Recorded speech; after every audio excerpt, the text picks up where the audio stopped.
Hi and welcome back to another monthly wrap up. I love making these and I hope you love watching them. And I did quite a bunch of watching and reading this month, which previously has kind of been different because I either read more or watched more. But this month, I think, if I remember correctly, it was kind of very much equal. We, as always, will talk about the books first. And we will start with the first book I read, of course, which is Bloom by Delilah S. Dawson.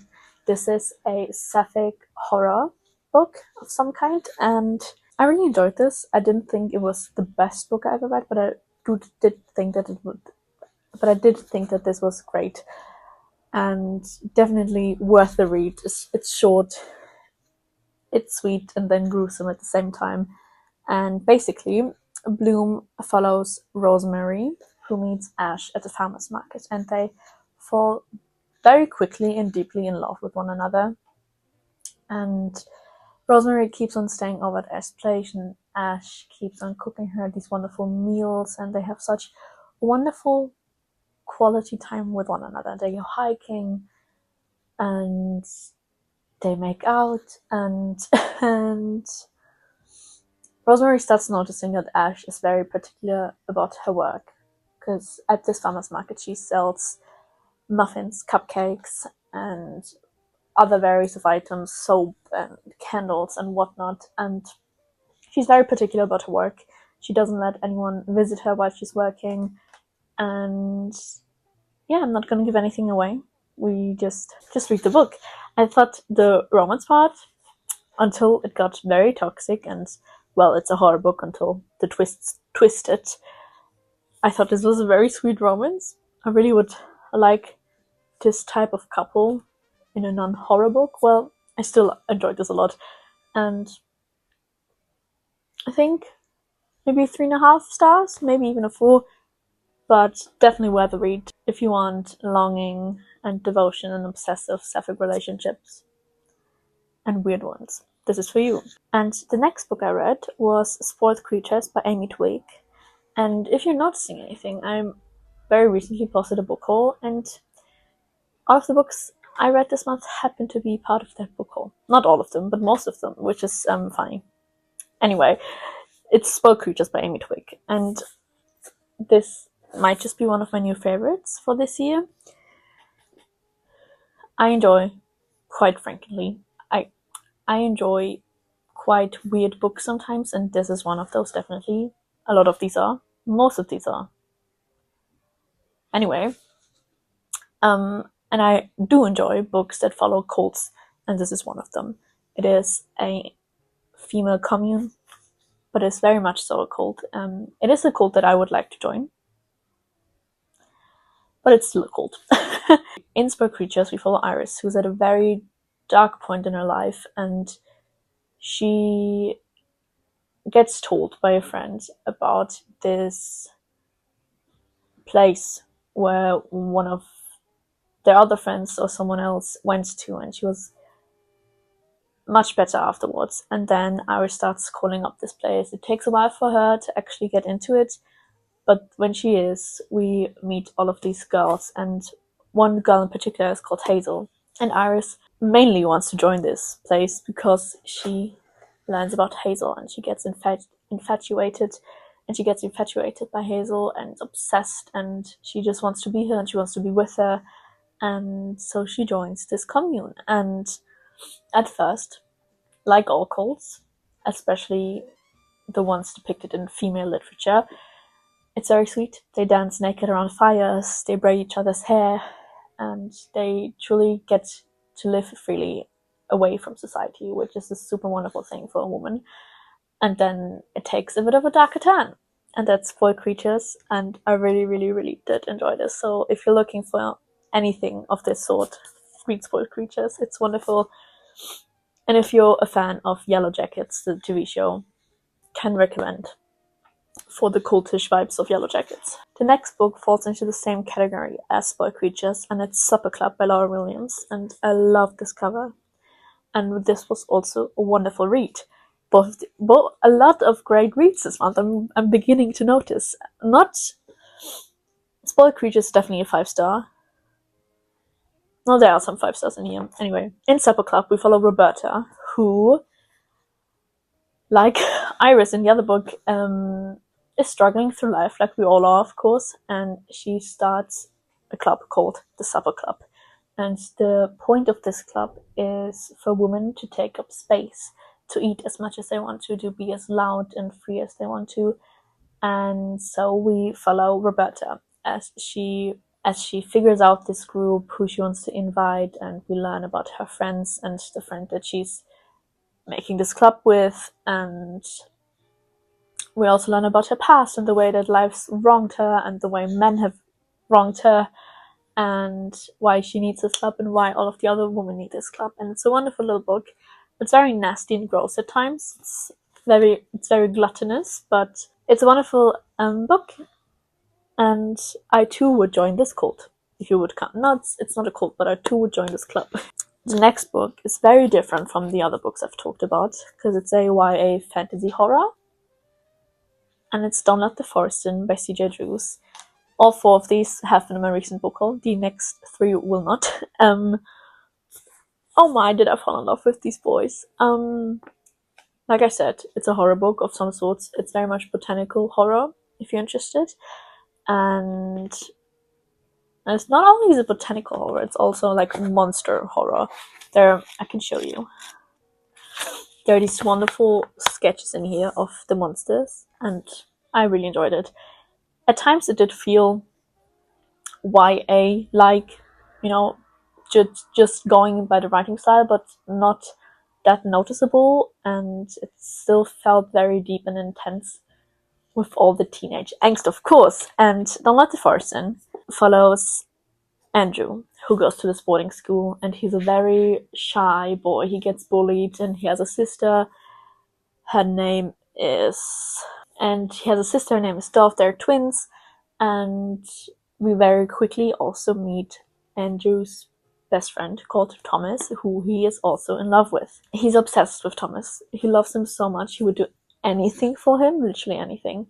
And Andrew is a writer. He writes these very intense, nightmarish fairy tales, and Thomas then draws these stories. And we soon learn that these monsters are coming to life, and that's basically what this book is about. This, as well as that plot, it obviously also follows Thomas's very complex feelings for his best friend Thomas, because he doesn't think that he also loves him, and he thinks he's in love with his sister. He thinks that Thomas is in love with his sister, and it's very complicated, and it's very much teenage angst, and it's wonderful. He's figuring himself out, and it gets very bloody and gory at times, and also very sweet and tender, the way these boys talk and deal with one another, and the way they would do, literally, like I said before, anything for each other. And I really liked the horror aspect of this. Can recommend. And of course, I'm a big fan of queer romance, so love. I'm beginning to notice that most of these stories have somewhat of a queer romance. It might not always be actual romance, but it's heavily implied. 3 of these definitely queer, and one of them I'm saying is queer. And the next book I read is At the Pond, Swimming at the Hampstead Ladies' Pond, by all of these authors. I'll tell you about the authors in a second. This book was part of my spring TBR, so I'm very excited that I finally read it. And it's funny, because I was expecting to read this over time, because this is separated into the seasons, and I thought this would be so nice to read in the seasons. But then I liked the topic and the theme so much that I read it in one sitting. And it's a very small book, and it's very sweet. At the Pond is a collection of non-fiction short stories by people such as Nell Frizzell, Sophie McIntosh, Liana Shepton, Lou Steppert. I'll put this in the screen, hopefully you can see it. And many great authors in here. I definitely dog-eared some of my favorite short stories so that I could look up the authors, and there's also a little summary of who the authors are and whatever. And yeah, these short stories are about, like the title says, the Hampstead Ladies' Pond. And God, how much do I want to go to this pond now? It's basically all of these writers' perspective on the pond. Some of them are very emotional, some of them are very literal and objective, and it's just these wonderful stories about women feeling free and safe in this space in the middle of London, but it doesn't feel like middle of the city at all, and it's very magical. It's about womanhood and motherhood and friendship and girlhood and the way that swimming just makes everything go quiet, and the way that cold swimming is good for you. And there's just so many great things about the story, but what I love most is the community that comes with swimming at this pond. It's a very sweet story. I can definitely recommend if you're looking for anything of the sorts. I underlined quite a bunch, and I'll just read you a random quote. This is from the short story by Ava Wong Davies called The First, and this is the quote. I feel peaceful in a way that I haven't for a long time. I want to come back here with friends on hot, sunny days, but I also want to come back on my own and swim in the rain, be the only one in the water. It's just very sweet. And I definitely liked the summer and the winter short stories the most, I think, if I remember correctly. And I also wanted to mention, I even wrote it in the book because I just kept on thinking about it. When I bought this book, I bought it at an English-only bookstore, and the wonderful lady at the register told me that she loved this, and that she hopes I love it too. And if you know this book, you know why that is so special, because this is a lot about generational community, and so that was very sweet, and I just wanted to mention that. Definitely one of my favorite short stories collections I've read. Now, this is the official last book. I will mention a book that I started but haven't finished yet. But this one I finally finished because I read the first story in this book ages ago. But it's Alice in Wonderland by Lewis Carroll. Alice's Adventures in Wonderland by Lewis Carroll, and Through the Looking Glass. And I had read the first story, which is Alice Adventures in Wonderland, maybe 2 or 3 months ago, and now I read the second one, and yeah, we just follow Alice on all of these wonderful and weird and silly adventures. And I just am a big fan of Alice in Wonderland. I love the movies, I love the book, and I'm so glad that I finally read this. And I don't know what I would rate it, because I did definitely like it, and I really enjoyed how Lewis Carroll talks to the reader. I feel like that's a very modern-ish thing to do, and I really liked that he did this back in the day, whatever. And what I also wanted to mention is that I started reading Devotions by Mary Oliver, which is a poetry collection by hers. Read maybe 20 poems or such. I really want to take my time with them, so I won't tell you anything about them until I'm done. But that's something to mention. I did a bunch of really random movie watching this month. I always want to watch more diverse, and then also more old movies, more cult classics. But I'm just a girl, and I tend to do very fangirly things and just rewatch movies or watch movies of franchises alike. And I'm just a girl. I shall not be apologizing for this. I am probably going to watch Sinners this week, so also keep your eyes peeled for that review at the end of the month. I might have or might not have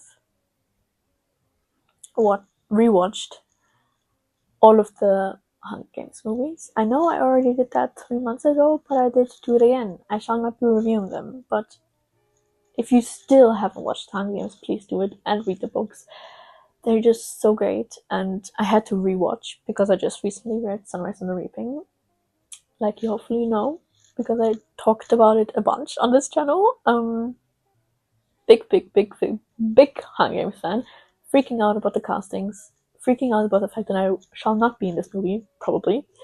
But I rewatched them with my little cousin, which was fun and exciting because she had a lot of new and interesting thoughts, and it's always very sweet. It's always very sweet to watch these with people who don't know them yet, or I think she's seen them before, but not in the mindset that she's in now. Then I rewatched another cult classic of mine, which is Step Up Revolution Miami Heat from 2012, directed by Scott Speer, starring Ryan Guzman I just there's not a lot to say about this movie. I have always been a Step Up fan. I used to dance for many years, and I've literally ever since I can remember been obsessed with those movies. I used to make everyone watch them at my birthday sleepovers.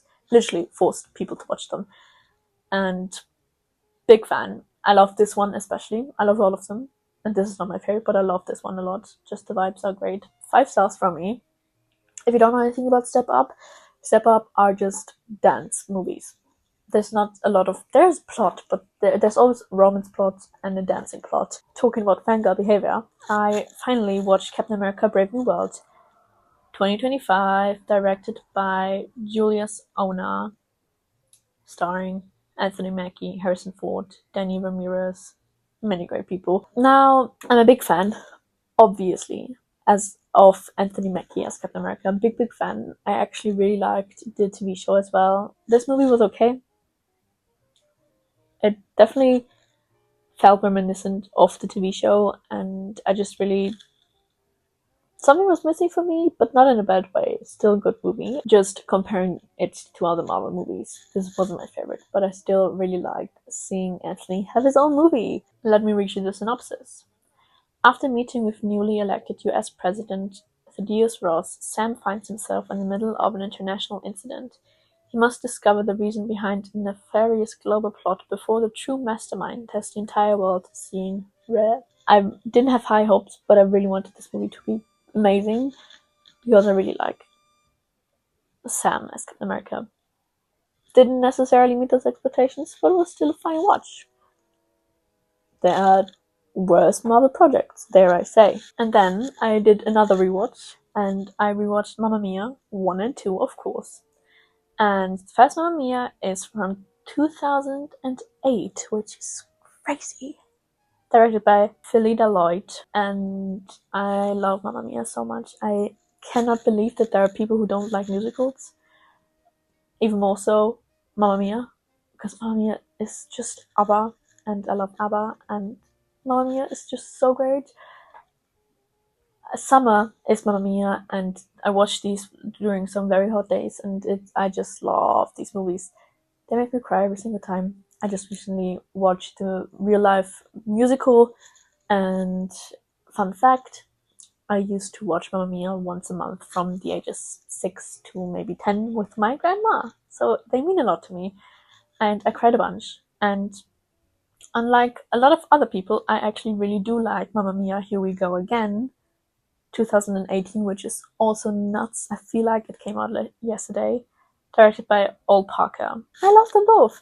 I couldn't compare them because one feels very nostalgic and great and amazing and perfect and wonderful, and the other is starting to feel nostalgic as well because it's apparently been a few years. And the last movie I watched, if you couldn't tell yet by my makeup, is Thunderbolts.